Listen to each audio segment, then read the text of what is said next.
काफी समय से मांग उठ रही थी कि कुछ ऐसी संस्थाएं जो देश में एनजीओ के नाम पर विदेशों से मोटा फंड मंगाती हैं, लेकिन वो उस पैसे का दुरुपयोग करती हैं देश के विरोध में, या कुछ मिशनरीज धर्मांतरण में उस पैसे का इस्तेमाल करने में लगी हुई हैं।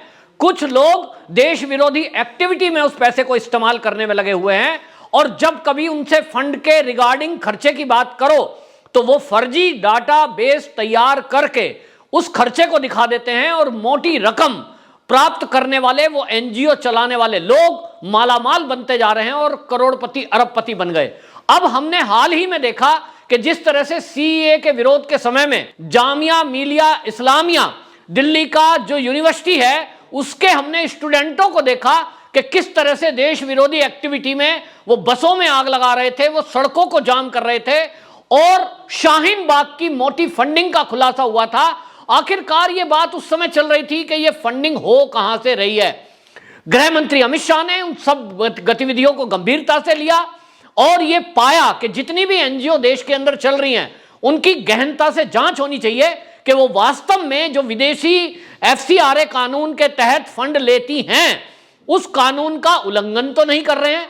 वो फंड जिस मद में खर्च होना है, यानी चैरिटी में खर्च होना है, तो वो चैरिटी में ही खर्च हो रहा है, या उस पैसे से देश विरोधी एक्टिविटी की जा रही है, धर्म विरोधी एक्टिविटी की जा रही है, या किसी देश का वो एजेंडा चला रहे हैं। तो आपको बताएं, गृह मंत्री अमित शाह के आदेश पर उन एनजीओ का जो इस देश में लगभग 23,000 के करीब थी उसका सर्वे किया गया, गहन जांच की गई, और जब जांच की गई तो पाया गया कि उस 23,000 एनजीओ में लगभग 5,000 एनजीओ ऐसे थे जो विदेशी फंड का दुरुपयोग करने में लगे थे। इसको देखते हुए हमारे मोदी सरकार ने एफसीआरए के कानून को सख्त किया और उसमें एक और क्लू डाल दिया था कि जो भी विदेशी फंड मिलता है उसका 75% आपको चैरिटी के लिए खर्च करना पड़ेगा, और उसके लिए जीएसटी के बिल देने पड़ेंगे।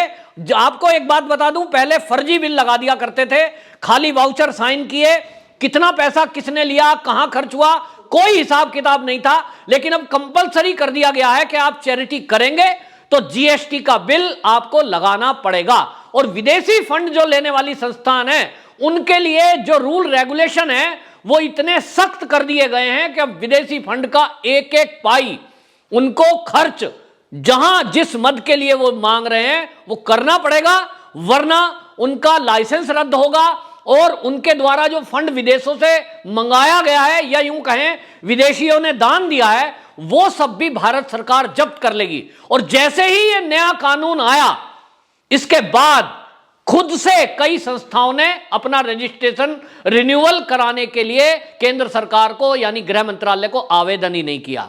इसी के तहत आपको बता दूं, कई संस्थाएं देश में ऐसी हुई जो खुद ब खुद अपना रजिस्ट्रेशन रिन्यू नहीं करा रही, क्योंकि उसमें जो रिन्यूअल का फॉर्म दिया गया है उसमें जो टर्म एंड कंडीशन है उसमें उल्लंघन करने वालों को जेल तक का प्रावधान है, सारे खाते सीज करके संपत्ति को जब्त करने का प्रावधान है। और उन नए कानूनों को देखकर ये जो फर्जी एनजीओ थे जो देश विरोधी एजेंडा चला रहे थे वो घबरा गए, और उन्होंने 31 दिसंबर जो लास्ट डेट थी इन रिन्यूअल के लिए, किसी ने तो फार्म ही नहीं फिल किया और किसी ने उसका आवेदन नहीं किया। जिसमें आपको बता दूं, इस देश के अंदर कुछ संस्थाएं ऐसी थी जो बड़ी चर्चा में आई थी देश विरोधी गतिविधि में और धर्म विरोधी गतिविधि में, जिसमें Jamia Millia Islamia, Oxfam India, Indian medical association, leprosy mission और ट्यूबरकुलोसिस एसोसिएशन ऑफ इंडिया, और इसी में आपको बता दूं Indira Gandhi national centre for arts India,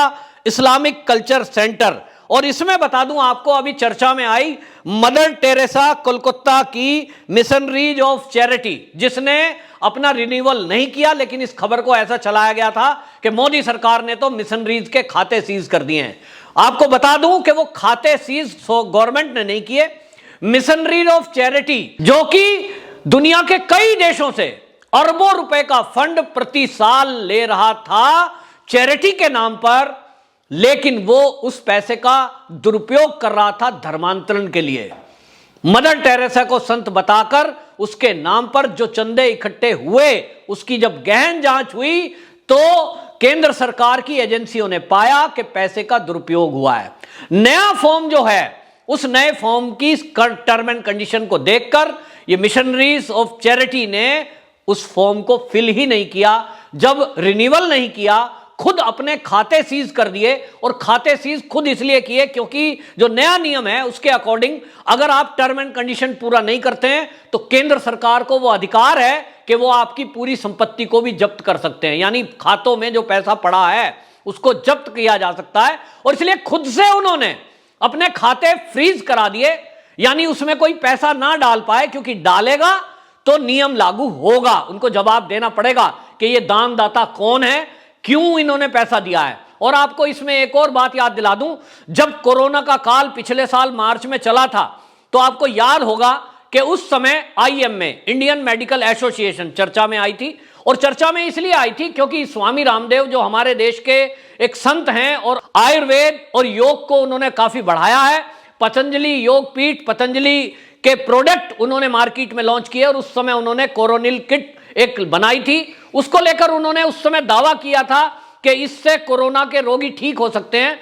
वहीं उनका एक बयान आ गया था, उन्होंने कहा था कि एलोपैथी का ज्यादा यूज करने के कारण ज्यादा मौतें इस देश में हुई हैं। उसको लेकर आईएमए ने उनके खिलाफ एक केस कर दिया था और यह कहा कि स्वामी रामदेव एलोपैथ के डॉक्टरों के खिलाफ जो ये बयान दिया है कि ज्यादा एलोपैथी के यूज से लोगों की मौत हुई है, इस पर रामदेव या तो सार्वजनिक रूप से माफी मांगे, वरना 1000 करोड़ रुपए मानहानि का केस उनके ऊपर दर्ज किया था। लेकिन उस समय लोगों ने देखा कि ये आईएमए नाम की संस्था है कौन सी। तो आपको बताऊं, ये आईएमए के जब बारे में पता लगाया तो पता चला कि ये आईएमए की जो स्थापना है 1928 के बीच अंग्रेजों के डॉक्टर जो थे उस समय, क्योंकि हमारा देश गुलाम था, अंग्रेजों का शासन था, उन्होंने अपनी एक संस्था बनाई थी 1928 में, आईएमए, इंडियन मेडिकल एसोसिएशन। और उसमें टर्म एंड कंडीशन ऐसी थी कि जो भी डॉक्टर एलोपैथी के प्रैक्टिस करेंगे, यानी अंग्रेज डॉक्टर, वो अपनी आमदनी का कुछ भाग इस आईएमए को देंगे, और ये आईएमए चैरिटी मिशनरीज को देगा, और वो मिशनरियां यहां ईसाई धर्म के प्रचार प्रसार में उस पैसे को खर्च करेंगी। उसके बाद से ये चैरिटी वर्क चल रहा था, धर्मांतरण चल रहा था, चर्चों का निर्माण इस पैसे से चल रहा था। लेकिन अब जब ये चर्चा में आई कोरोना के टाइम में, जब इसकी खोज की गई, तो ये पाया कि इस आईएमए के जो अध्यक्ष हैं वो थे डॉक्टर जे.ए. जयालाल। उनका एक वीडियो वायरल हुआ, उस वीडियो में वो कह रहे थे कि यहां जो मरीज ठीक हो रहे हैं प्रभु यीशु की कृपा से हो रहे हैं।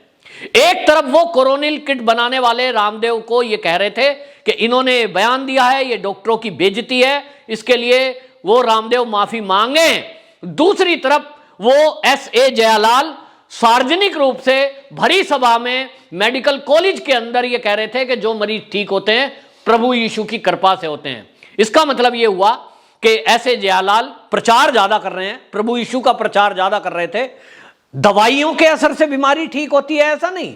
और जब उनकी पूरी हिस्ट्री खोजी गई तो यह पता चला कि वो मेडिकल कॉलेज के जरिए इस काम में लगे हुए हैं। और इसी से आपको बताऊं, पूरे देश में एक साथ मांग उठी कि ऐसी सभी फर्जी एनजीओ के ऊपर रोकथाम लगाई जाए जो इस देश में विदेशी फंड लेकर देश विरोधी एक्टिविटी करते हैं, चाहे वो सीए का विरोध हो, चाहे वो यहां आयुर्वेद का विरोध हो, चाहे वो देश हित की कोई संस्था हो उसके विरोध में पीआईएल दाखिल करने वाले हों। और इस तरह की एनजीओ को बैन करने की मांग जब उठी तो मोदी सरकार ने यह तय किया कि इन एनजीओ की एक बार ऑडिट कराते हैं। और ऑडिट हुई तो चौंकाने वाले तथ्य सामने आए। जैसा मैंने बताया, लगभग 23,000 एनजीओ इस देश में थे, जिसमें से यह पता लगा कि लगभग 6,000 एनजीओ ऐसे हैं जो टर्म एंड कंडीशन को फॉलो नहीं कर रहे। 5,000 के करीब एनजीओ ऐसे थे।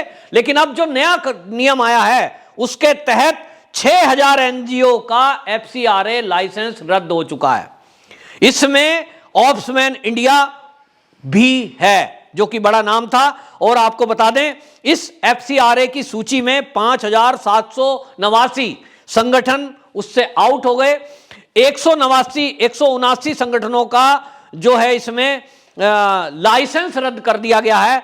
और जो मैंने नाम बताए कि जिसमें जो है बड़ा नाम जामिया मिलिया इस्लामिया, जो कि सीए के विरोध के टाइम में सामने आए थे, और हमने देखा था यदा कदा वहां देश विरोधी एक्टिविटी होती है, चाहे वो देश के टुकड़े टुकड़े करने वाले लोग हों, चाहे वो कश्मीर में आतंकवादी जब मारे जाते हैं उनकी मैयत मनाते हैं उनके, और वहां सेना के जब जवान शहीद होते हैं तो उस पर खुशियां मनाते हैं। इस तरह की एक्टिविटी चलती है। और अब भारत सरकार ने जब ये नया नियम सख्त किया है, ये सब संस्था एक तरीके में एक ही झटके में सबके लाइसेंस रद्द हो गए, और इस समय 23,000 में से 6,000 इस तरह के फर्जी एनजीओ या यूं कहूं देश विरोधी एक्टिविटी करने वाले एनजीओ के लाइसेंस रद्द हो गए हैं। यह बहुत बड़ी एक राहत की खबर हमारे देश के लिए है। और यह आपको बता दूं, मोदी जी और अमित शाह की यह रणनीति देखिए।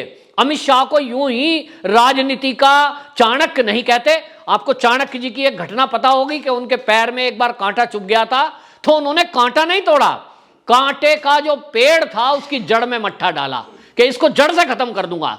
अमित शाह जी वो रणनीतिकार हैं जो ये पैर में चुभने वाले लोग हैं, यानी देश के प्रगति के रास्ते में बाधा बनने वाले जो लोग हैं उनकी जड़ों पे प्रहार करते हैं। और यही अमित शाह जी ने इस बार करके दिखाया है। मैं देखता हूं सोशल मीडिया पे बहुत सारे लोग जो बीजेपी के फॉलोवर हैं, जो देश हित के लोग हैं, जो बड़े बड़े जाने माने वकील हैं, वो चर्चा करते हैं और वो ये कहते हैं सरकार करती क्यों नहीं, सरकार इनको बैन कर क्यों नहीं रही, ये जो धर्मांतरण चल रहा है इनको रोकती क्यों नहीं। उन लोगों को जान लेना चाहिए कि उत्तर प्रदेश में जो धर्मांतरण चल रहा था मौलाना साद के जरिए, उस पर भी प्रहार हुआ है। इसी तरह आपको बता दूं कि पीएफआई पर प्रहार हुआ है। और अब ये 6,000 एनजीओ का एफसीआरए लाइसेंस रद्द होना, इसका मतलब आप समझते हैं कि विदेश से कोई फंड अब ऐसे नहीं आएगा जैसे पहले अरबों खरबों में आता था, डॉलर में आता था। और अब भारत के अंदर भी जो ये एनजीओ चंदा लेंगी, इनके लिए एक नियम बना दिया है कि ये कैश में केवल 2,000 रुपए तक ले सकती हैं। अगर 2,000 से 1 रुपया भी ऊपर होता है तो इनको चेक से लेना पड़ेगा। और चेक का मतलब हुआ कि हर व्यक्ति का पता होगा कि किस व्यक्ति ने इनको कितना चंदा दिया है। यह समझा जा रहा है कि अब कांग्रेस के लिए भी एक प्रहार है, क्योंकि कांग्रेस इन्हीं में से कई एनजीओ के सहारे या तो आरटीआई लगवाती थी, या तो आंदोलन करवाती थी, रास्ते जाम कराती थी, सरकार के विरोध में लोगों को सड़कों पे उतारती थी, नाम एनजीओ का रहता था। और हमने देखा किसान आंदोलन में भी बहुत सारे संगठन एनजीओ के नाम पर जो सड़कों को घेर कर लोग बैठे थे तलवार भाला लिए हुए, उनको पिज्जा बर्गर खिला रहे थे, उनकी मसाज चल रही थी, उनकी शराब चल रही थी। और अगर कोई पूछे कि फंड कहां से आ रहा है, कहते थे साहब एनजीओ है। इन एनजीओ पर यह कड़ा प्रहार अमित शाह ने किया है। वाकई में यह काबिले तारीफ है और इसकी सराहना की जा रही है। अब ये जो देश विरोधी एक्टिविटी करने वाले लोग हैं, इनको गहरी करारे झटका दिया गया है। आगे आने वाले दिनों में माना जा रहा है कि इस एनजीओ के ऊपर जो प्रहार हुआ है, इससे अब देश में अमन शांति लाने में बहुत ज्यादा कामयाबी मिलेगी। वंदे मातरम।